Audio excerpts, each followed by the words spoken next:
Okay, welcome to Now Till November. 84 days left. Today is August 11th. Kamala Harris was selected as the VP candidate for Joe Biden, and there was a hearing from Michael Flynn.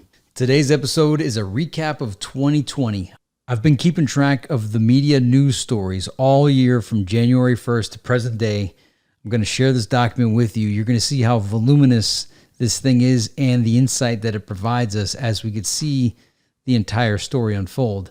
So the way 2020 began in January, we started off with Iran dominating the news, which led to the killing of Soleimani, followed by the Senate impeachment of President Trump. Those were the two dominating stories of the month of January. As the impeachment began, news stories started to circulate of a coronavirus outbreak in China, and then Kobe Bryant died.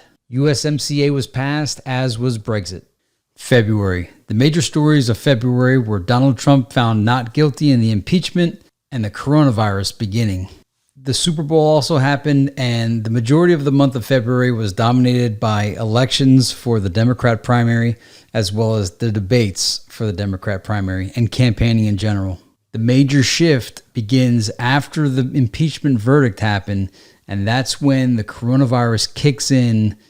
Right after the State of the Union address takes place and Nancy Pelosi rips up Trump's speech. March sees all of the candidates dropping out of the race to get behind Biden so he could beat Bernie Sanders. The self-quarantining begins.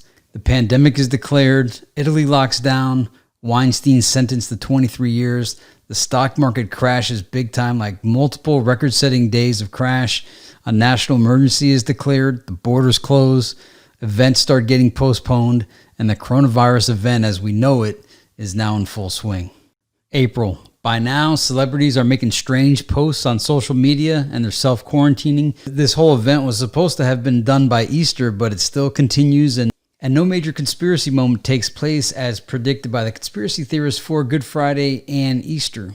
At this point, COVID coverage blankets the near entirety of the news around the clock for all of March and April, every single day.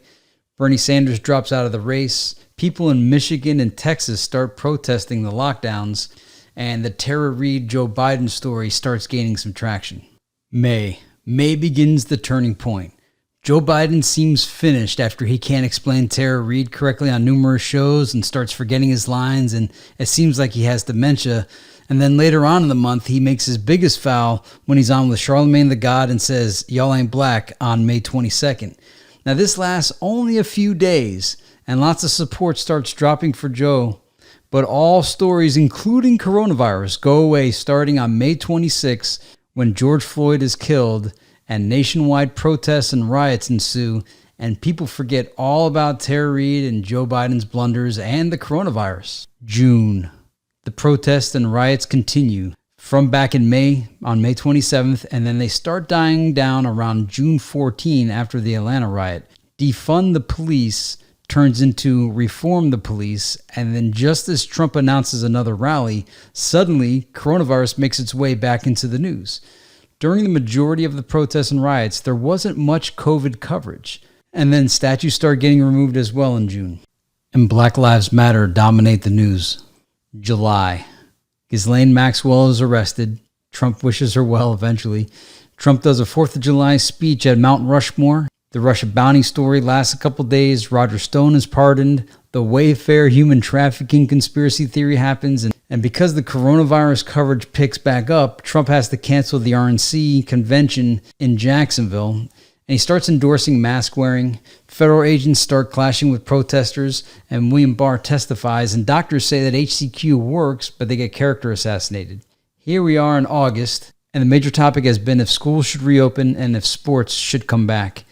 There was a gigantic explosion in Beirut, a tropical storm, minor hurricane makes landfall, Trump issues executive orders, and Kamala Harris is named Biden's VP candidate. Hey, to be honest, the entire point of this video was to advertise this document. There's going to be a link in the description. I'll post it as a comment below. Check out all these tabs when you're on it. Go through all of it. There's so much information in here, especially the Storm tab, deaths, Pizzagate 2016, and I'm constantly adding to it.